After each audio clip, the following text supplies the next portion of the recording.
From LinkedIn News, I'm Leah Smart, host of Everyday Better, an award-winning podcast dedicated to personal development. Join me every week for captivating stories and research to find more fulfillment in your work and personal life. Listen to Everyday Better on the LinkedIn Podcast Network, Apple Podcasts, or wherever you get your podcasts.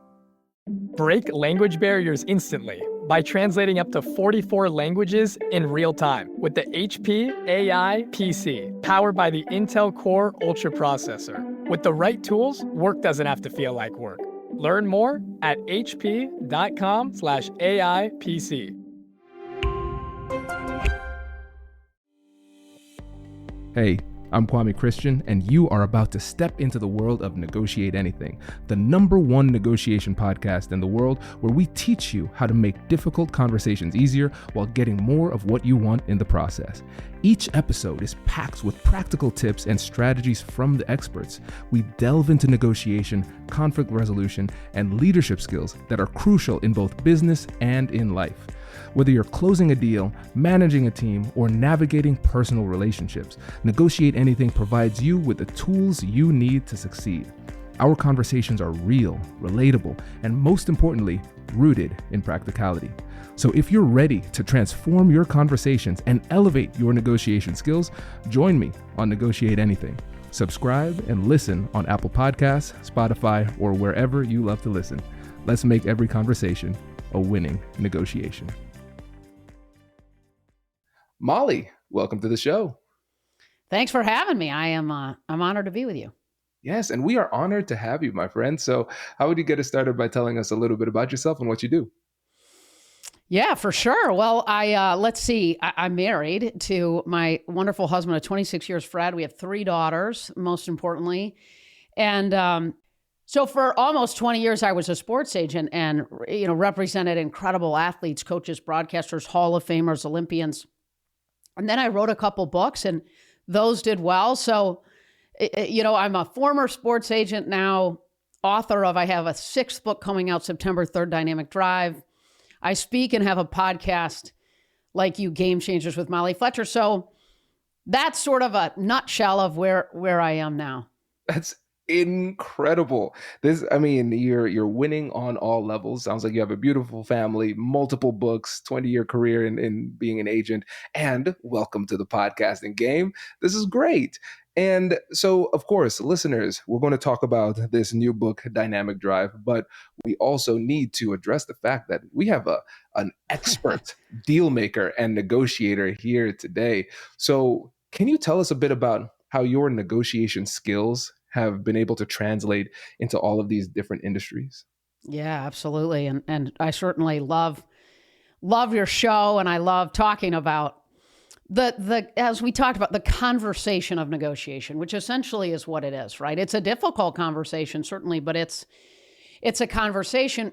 For me, it started really when I was a kid. I would watch my mom. We would go to the grocery store and I'd watch her, convince the checkout woman to take an old expired coupon and use it out of the kindness of her heart. Or I'd watch her, try to get an exception for me to come watch a play with her when I was 14 and the cutoff for the adult ticket was 14 and I had just turned 14. So I would watch her so often do that. And so I think at some level I knew that it was safe. It was a conversation, and that if you approached it as a human being, understanding who and what you're having a conversation with and about, in service of connection, that you can get a better outcome. And so I think I consumed that without even realizing it at some level. And then I got down to Atlanta from Michigan, where I grew up, to pursue a career in the sports business. And,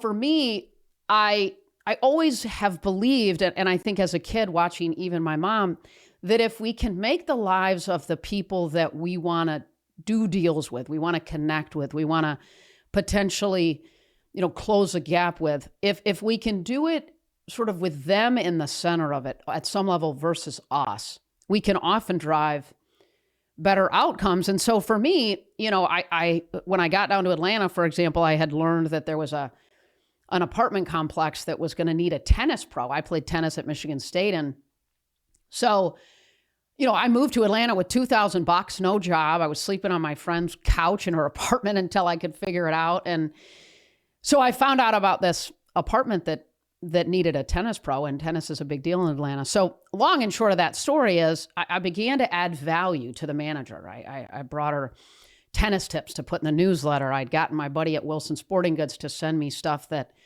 I could give away if I had the opportunity to be the tennis pro there. I got this pizza place across the street to give me free pizza for the people that came to my clinics. And the long story short is that I lived in that apartment complex, taught tennis for 9 years and lived for free. And the story is super fun. I share it in a TED Talk that I gave a few years ago. But, at the most fundamental level, right, that was huge because I was able to remove what is often a very large expense for all of us, which is housing. And then, I progressed as I stepped into the role as a sports agent. I mean, I would say, I negotiated free pizza and tennis tips and free gear from Wilson, right? But then when I got into the sort of the business world, it started really with, little things like getting, a trade out for one of my NBA coaches, or, getting free sunglasses for a client. And then it progressed to getting an athlete to show up for an autograph signing at an opening of a CVS, or a speaking engagement, or another kind of appearance of some kind. And then it progressed from there when I had, baseball players that, as I progressed in my career, who were arbitration eligible or free agents, or college coaches or broadcaster deals would come up, and I had evolved enough and really began to have the confidence, which I think is an important word to consider in this kind of conversation, to step into the bigger moments, of multi-million-dollar, multi-year deals for the athletes and the coaches that I represented and the broadcasters. And then even for myself, to me, it's about getting the reps, right? I think the more that we step into these kinds of conversations, and the more that we step into them in service of connection, in service of creating what I often talk about as common ground. And, then we can start to close the gap and solve and serve the person that we're potentially doing a deal with. So I'll pause there. You can imagine, man, I've got stories, left and right that I can unpack for you, but that's just sort of the way that it evolved, I guess, at some level. Amazing. And so, Molly, after 8 years and 1,300 episodes of the podcast, I think your life story is the most negotiate anything life story I've ever heard. This is incredible. So let me outline all of the things that I love and end off with the big reveal here. So we have, first of all, this was modeled to you by your mother, mastering these everyday negotiations. And I think for the people who are listening, this helps us to recognize that if you have a family, you're not just negotiating for yourself to move yourself forward and advance your family, but you're also serving as a role model for your family to let them know that you can and should negotiate anything.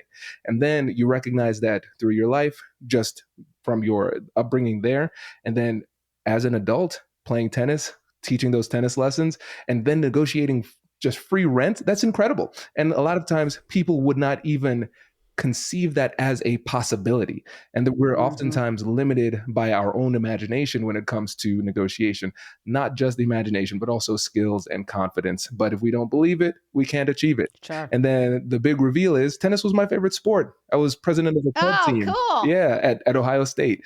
And we went to nationals. Billie Jean King watched the tournament, and it was really cool. It was really, so I was not varsity level like you, but I tried my best. So I loved every element of this story, Molly. This was great. That's awesome. That's cool. Wow. I love that. That's awesome. Yes. And Billie Jean King, I had a chance to do an event with her. What a neat lady, and what she has done for the world and for the game of tennis. Absolutely. She's incredible. Yes. That's pretty cool. Yes. And now let's talk about confidence too. Let's talk about confidence, because I love you. I can see that sports mentality coming into this, because you said you have to get those reps. And by getting those reps at what others might consider to be a lower level, it gave you the confidence at a higher level. And here's the thing, when from the outside looking in, we might see these everyday negotiations for coupons or whatever it happens to be as lower level. But for us, at that time, it is incredibly high level, incredibly high stakes. And as we start to negotiate up in our career, now we're putting ourselves in a position where we are used to advocating for ourselves in this way. So can you talk about the importance of confidence as it relates to actually putting negotiation skills into play? Yeah, well, and you bring up a good point. I mean, I think when we get the reps and when we step into the discomfort sometimes of asking for what we want, it doesn't, it can be a little disconcerting. It's a little scary. We might get no. But I think the more that we step into these moments, little ones, I mean, and to your point, you can practice. I mean, if you go to Starbucks and get a coffee, maybe just walk over to the barista and say, man, I forgot to, but gosh, man, I'd love a shot of espresso in this. And I meant to add the red eye, but I forgot. I mean, do you have any a couple little extra espressos there that you could pop in here? Or I'm happy to go over and pay. I do that just for fun sometimes. And like 100% of 100 times, they're like, oh, wait, no problem. And I'm not suggesting that we need to run around and be, a mooch, right? But what I am saying is find little moments that are safe where you can practice, and then we build the confidence. And I think, to your point about imagination a minute ago, I'll tell you, it was funny. My husband and I have 3 girls, and when they were, I think they were like 5, or maybe they were like 6, 6, and 7. That's a whole nother story. We had 3 kids in 12 months, but so they were like 6, 6, and 7, and I take them to the orthodontist because they needed to get braces. Or we thought that maybe they did. And so we go in, and it's right in the middle of Atlanta. It's a really busy, great location. They have a great reputation. They've been around for a while, kind of. So we go in, they do the exam. And of course, they're like, oh yeah, all 3 of them, man. I mean, it's like a landmine in there. They definitely need braces. So they said, go back and sit with our manager in her office. She'll walk you through the plan and how it works and cost and all that. So we walk into her office and we sit down, and she sort of opens up this file, and, she goes, now here, here's kind of the way, the girls all need them. Shocker, right? That they all need the braces. I mean, that's just, wow. They all need them. And she said, here's the way it works. We do phase 1, which is, a couple years. And then in a few years after phase 1, we do phase 2. And she said, so they're in phase 1. So what we need to do is put braces on all of them. It takes a couple years, come in every, and she walks me through it. And I said, okay, cool. And I said, so how does it, work payment-wise? And she said, well, essentially, each girl is $3,000, and we just invoice you, and you pay, monthly, quarterly, whatever you would like. And I remember sort of looking at, her name was Renee, and I said, wow. I said, so, man, I mean, you guys are like, I mean, this place is hopping. And she goes, oh, yeah. And I'm like, golly. I said, so, let me get this straight. You have all these people, all these, customers that come in, clients.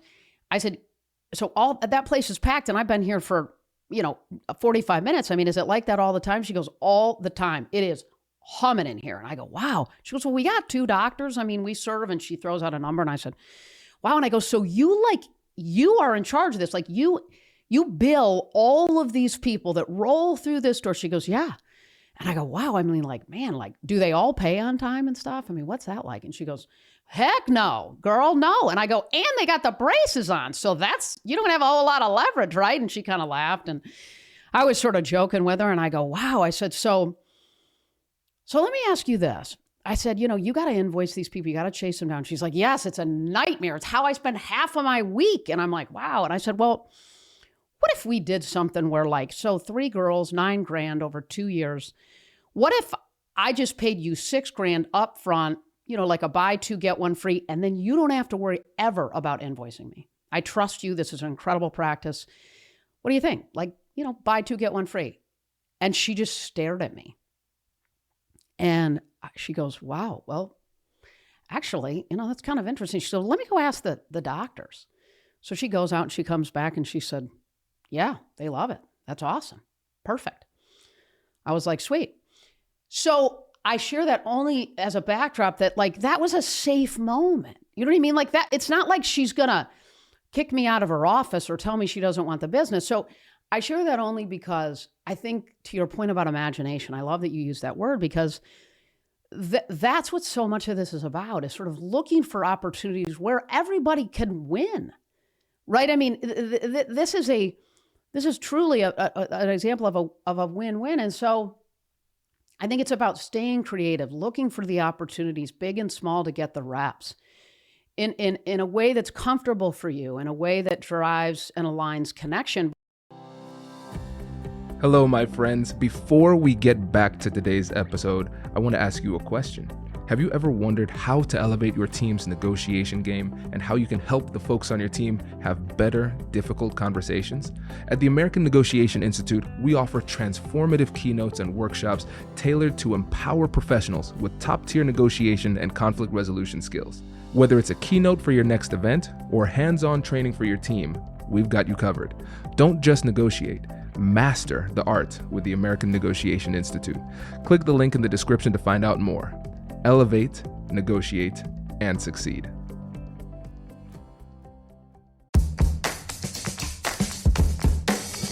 Hey you, I'm Andrew Seaman. Do you want a new job? Or do you want to move forward in your career? Well, you should listen to my weekly show called Get Hired with Andrew Seaman. We talk about it all, and it's waiting for you, yes you, wherever you get your podcasts. Introducing the HP AI PC, your powerful AI assistant. Easily search through personal files, gain valuable insights, and make smarter, more informed business decisions. Unlock the future of work today with the HP AI PC, powered by the Intel Core Ultra processor. With the right tools, work doesn't have to feel like work. Learn more at hp.com/AIPC.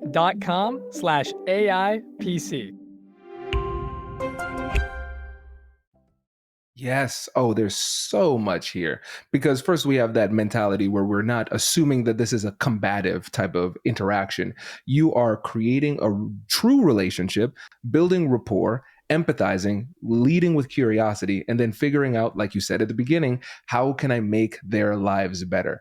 And the beautiful thing about doing this, and like you said, getting in the reps, is that you, number one, let's use some sports references here. Okay, you miss 100% of the shots you don't take, for example, right? So we're not putting ourselves into winning position if we are afraid of negotiation. You have to actually have the conversation. That's the first thing. And what people don't fully appreciate, going back to getting the reps in, is that even if you don't get what you want, you still win because you're getting your reps in and you're getting better through the process. Right. You're improving your skills. And at the same time, when you get that rejection, you're improving your resilience because you recognize that what happens after rejection, what happens after you hear no, life continues and you Right. to move forward. Yeah, nobody died. Exactly. This is so empowering. Well, this book that I have coming out, Dynamic Drive, it is all about this consistent pursuit of a better version of ourselves. This idea that the traditional definition of drive is one that is anchored in achievements, in an outcome. But what happens when you do that thing that you're focused on? You train for a marathon, you run it, and then you throw your spikes up. You set a goal, you achieve it, and then you settle back into what I believe is the opposite of dynamic drive, which is complacency. So to your point, in these kinds of areas of our lives, like negotiation, like connection, curiosity, every day we have an opportunity to get the reps in and create and gain the confidence. And I think, negotiation is messy. It's a zigzaggy line. There's unexpected things that happen. You're dealing with lots of different kind of people with different circumstances, personally and professionally. And so the more confidence we have in stepping into the discomfort, the stretch zone, as I often call it, the more we get the reps and do that, the more that we'll see that we get stronger. We strengthen our confidence, which gives us the courage to step into the bigger moments in service of not compromising our own worth, ourselves. And, you can imagine, I'm a female. I was in a totally male-dominated industry as a sports agent. When I stepped into the business, there was no women, none. So I was often the only woman in the room. And what I can tell you is there was lots and lots of moments where nobody would even, the general manager wouldn't even look at me. And so it was about the reps that I'd had gave me the courage in those moments of discomfort to embrace the discomfort, to go from defensiveness to curiosity, I often say, to have the courage to pause when I needed to find ways to drive connection. As much as sometimes I'd want to come over the desk at the general manager and be like, dude, I am not his secretary or their attorney or whatever you think. I'm actually the player's agent. Like, as much as I'd want to come out and sort of do that, I'd look for an opportunity that felt authentic and real to create an opportunity to connect. Because that's, as we said earlier, that's what negotiation's all about. It's about connection. Because if we're going to get a deal done, we often have to have a conversation. We have to listen deeply. We have to be curious. And when we're curious, we can unlock and listen to what their gaps are. I think that's one of the biggest mistakes people make is they walk into these moments, right? Even if it's personal or professional, and they think about, maybe somebody's listening that's wants to negotiate a raise for themselves or for their team, or they negotiate mergers and acquisitions, or they're negotiating with a vendor, whatever it might be. We often spend a whole lot of time thinking about what we're looking for. What do we want? What do we want timing-wise, financially? What are we going to view as a successful outcome? And I think that's a really big mistake. I mean, I think that those are all super important things to have in our back pocket, but we've got to spend even more time knowing what matters most to the other side, right? When I would get ready to negotiate a contract for a free agent baseball player, I'd want to know, if he was a middle infielder, I'd want to know where the team was with their, overall salary outflows. Where are they relative to the minor league? What middle infielders are feeding up through the system? Who's on the free agent market also? All of the dynamic of the clubhouse. I mean, all of those things are in play and understanding, because if we can get into the head and the heart of the person we're negotiating with, I truly believe we can get better outcomes. And that's what I found. I mean, and ironically, right, because people think, oh man, sports agent, dude, you must have just, boom, take the gloves off, like, let's go. But what I found was I'd use words like we more than I. I'd get physically on the same side of the table as them whenever I could, because I wanted it to be about connecting versus something that would be adversarial and drive. Oh, Molly, there is so much in here. I feel like you should write at least 6 books on this. I have a book on negotiation, actually. I haven't even talked about that yet. Yeah, no, for sure. But yeah, it probably needs to be updated. This is incredible. And there's so much to explore, but I want to focus in on just, number one, the counterintuitive nature of negotiation, where Hollywood creates these perceptions in us, and then our emotions will drive us to want to do the exact opposite of the right thing to do. And really, when it comes to being an expert high-level negotiator, really what we have to do is fight what society might expect of us, and also fight what internally we want to do, because we're driven by our emotions in so many cases.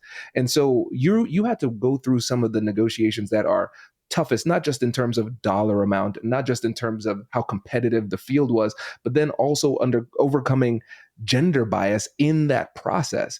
And so when you think about, for you, as you had to be resilient and strong going into these negotiations, what was it that allowed you to tap into that strength when it mattered most?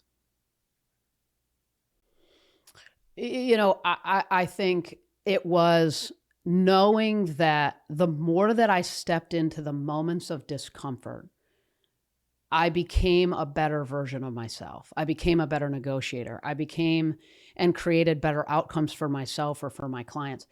I began to recognize that obstacles are in fact opportunities for growth. That no is just feedback. It's not no. That when we can step into the change, the challenges, the obstacles, that the person that can come out the other side of those moments can become better leaders, better community members, better partners, better parents, better leaders. And so once I began to believe that this way of life, which I call dynamic drive, was in fact about stepping into what I call the stretch zone in the book. And the more that we do that, the stronger we get. And so it's like anything in our lives, when we start to do it and we see that there's a positive sort of return on that investment, if you will, then we inherently want to do more of it. And that's why I'm such a big proponent of people who are, maybe listening and thinking, oh man, like, I got to tell you, like, she sort of sounds like she likes this. That's weird. Or whatever they might be thinking. And what I would say to them is just, step into the little moments, just the little ones, get the reps in real life. And the more you do that, the more comfortable you'll get in the bigger ones in service of the best version of you every single day. I'm wondering how much your background as a high-level athlete contributes to this resilient mentality. What kind of connection is there for you?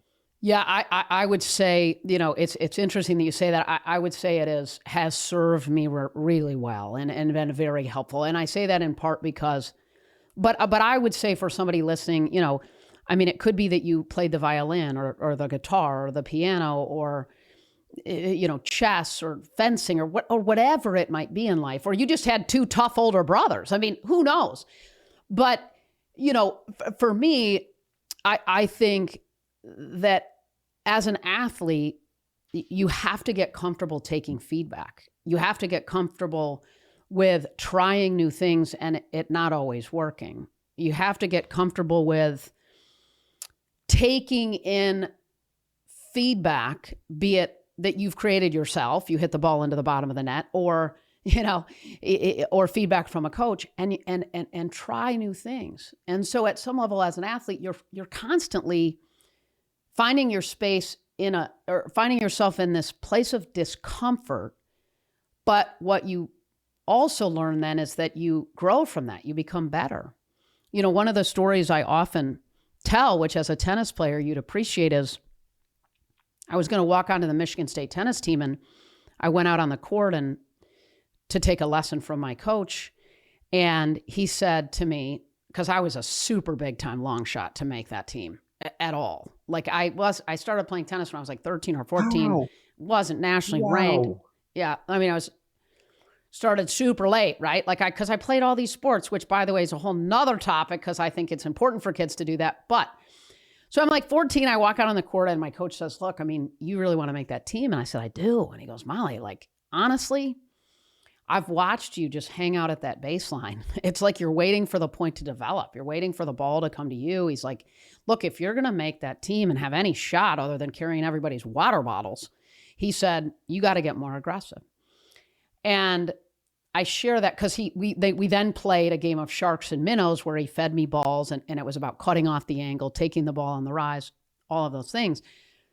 But I tell that because it was really, at some level, one of the first moments that I realized that I had started to unintentionally settle, to get too comfortable back at the baseline. And that what I found was the more that I stepped in, the more that I cut off the angle, the more that I approached the net, took the ball on the rise, attacked, the better I got.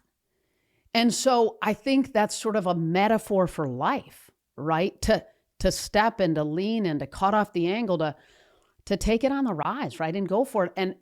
And we can become a better version of ourselves when we do that. Molly, this is so good. And I could talk to you all day about this because I love the fact that we are blending the mindset, what's required in order for us to think differently about these scenarios, what we need to do in order to build our confidence so we could actually put our skills into action. And then you're tying this together with an overall life philosophy as well, because I think that's where you really start to get disproportionate levels of return on investment here when you start to look at negotiation, not just as a tool of communication, not just as a problem-solving tool, but also as a life philosophy that helps us to understand ourselves and others and move forward collaboratively.